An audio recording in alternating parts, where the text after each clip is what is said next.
Satish Kukre has a long day ahead of him. As he gets ready to take his flock of sheep out to graze in the seemingly infinite grasslands of Saswat every morning, there is a looming doubt in his mind about the future of his livelihood and his community.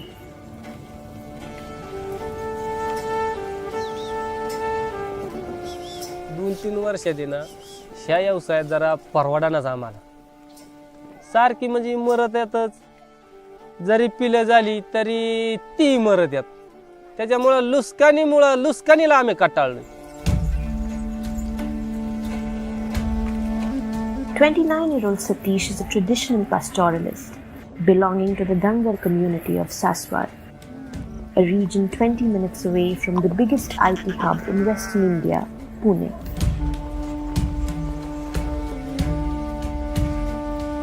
For centuries, his ancestors, like him, have roamed the 6,000 square kilometer corridor of dry, deciduous grasslands with their sheep, and are an integral part of a niche ecosystem with over 250 species of birds and 30 species of animals.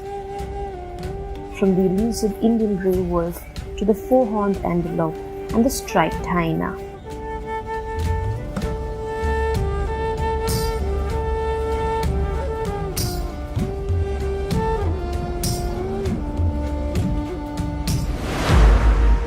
Over the last few decades, however, development projects expanding their limits has meant that the Dangar's sheep, their biggest asset, are no longer able to thrive. जर कमी खाल्ल्यात लोकरीला वाढ कमीच पडते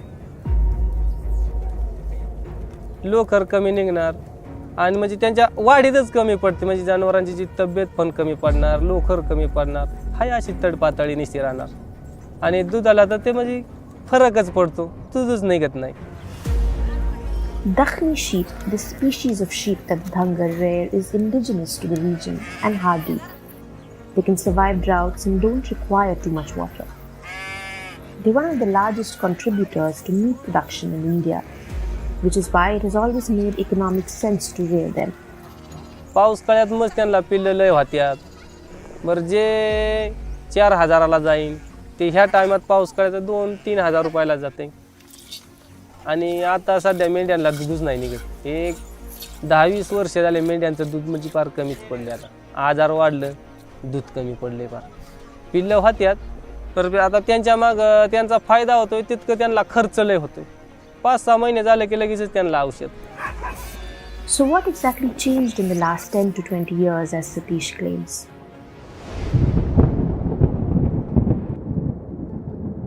Grasslands don't look anything like forests. In India, as a result, large areas of scrub and grazing lands like these end up being categorized as wasteland. Grasslands make up 15% of Maharashtra's land area, but only a fraction are actually protected by law.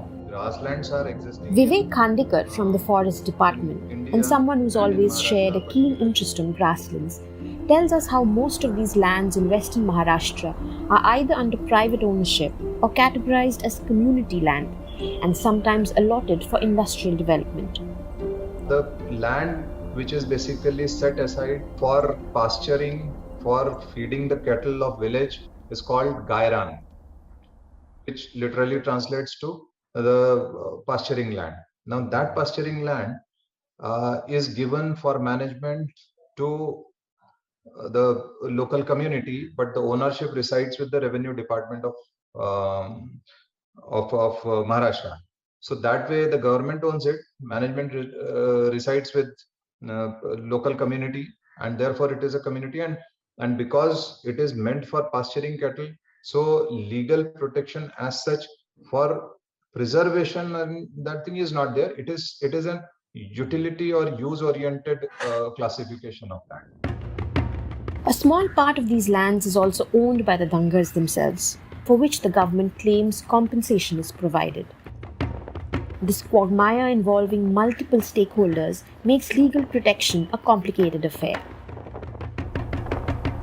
Lack of protection has also come to mean mindless afforestation and unsustainable irrigation practices, simultaneously eroding the natural patterns of these regions.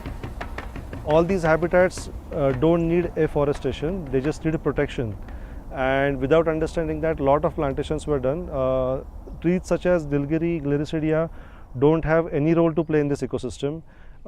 Birds, animals don't eat it, they don't nest on it, and they suck out a lot of water from land, essentially act as pumps.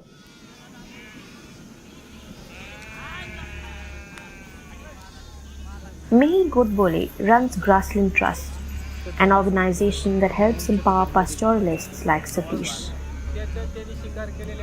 He tells us that one of the biggest threats to the Dhangars today is the presence of new animal species like leopards and wild boars that are being lured into these lands because of cash crops like sugarcane.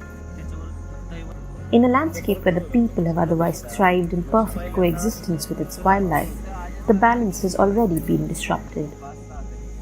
Dealing with animal like wolf is much easier than dealing with animal like leopard.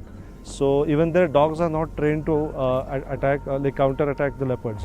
So they lose lot of livestock, plus they camp on the open. So there's always threat of leopard coming close to the camp, and they live under that fear for a lot of time now.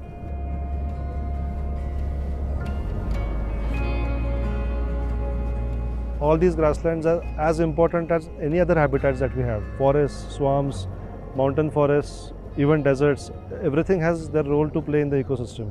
So you take out one aspect of it and the whole chain crumbles after that. The chain has indeed started to crumble. More and more privatization of the grasslands has meant sectioning it into several small plots, and this has led to the fencing of these plots. ज्या ठिकाणी आम्हीची जी गाव होती, आम्ही पहिलं कात्रज, कोंढवा, येवलेवाडीला राहायचो. ती रानं समधी बंगल्यातच गेली. आता बंगल्यात गेल्यामुळं आम्ही 10-20 वर्ष झाले आम्ही असं गावागावानी, ह्या गावाला 1 वर्ष, त्या गावाला 1 वर्ष असं हिंडतोय ना.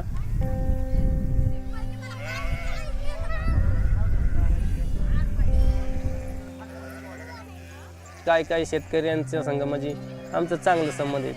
म्हणजे कायम त्यांच्या शेतात आम्ही बसलेलो, म्हणजे शेतात बसल्यामुळं त्यांना पण फायदा, आम्हाला फायदा. आमचं 2 दिवस निघून जातात, त्यांची शेती आमची मेंढ्या बसल्यामुळं त्यांना पण ते खत मिळत राहतं.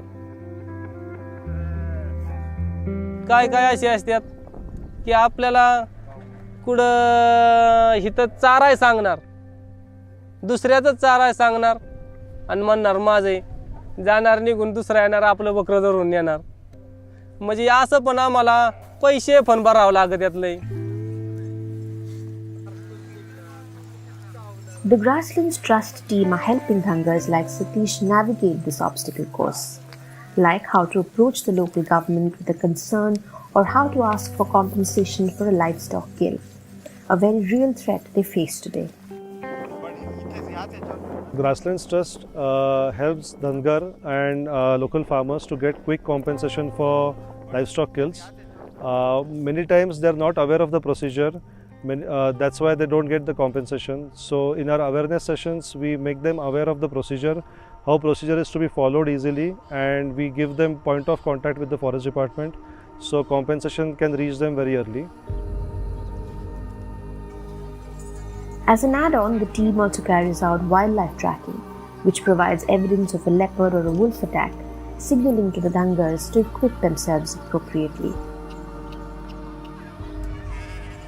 While the trust is also working with scientific researchers to demonstrate how Saswat's grasslands can be restored, they point out that the government needs to pay attention. If they're made aware of the sustainable models of coexistence with wild animals, all this land can be brought under community conservation reserve, and it will work to the benefit of the residents and the wild animals. Satish, however, is not so hopeful. Dhangar समाजातली बहुतेक म्हणजे निम्म्यानी राहिलेली आहेत आणि निम्म्यानी गेलेलीच आहेत. ज्यांच्या शेतीला कुठं वा पाणी आहे ती आपली शेतीच्याच व्यवसायाला लागली, आणि ज्यांना शेती नाही ती मग आपली कामाच्या व्यवसायाने लागली. असं प्लॉट पडल्यात, त्याच्यात वळावली जनावरं, तिकडं खायला सोडली तर तिथं कोण खाऊन नाही देत, हाणत्यात. मग पोरं ते आता सण करीनात, पोरं म्हणतात नको असा हाण मार कवर करायची. मग त्याच्यामुळं जरा आपलं कामाला गेलेलं ते सुखासुखी खाईन.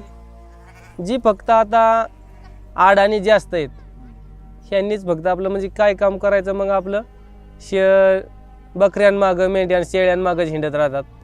आणि जी थोडी थोडी शिकल्यात ह्यांनी तर हा विषय सोडून दिला या. म्हणजे थोड्या थोड्या दिवसात आहे ना, अजून काही दिवसात की हा मेंढ्यांचा व्यवसायच कमी पडून जाईल.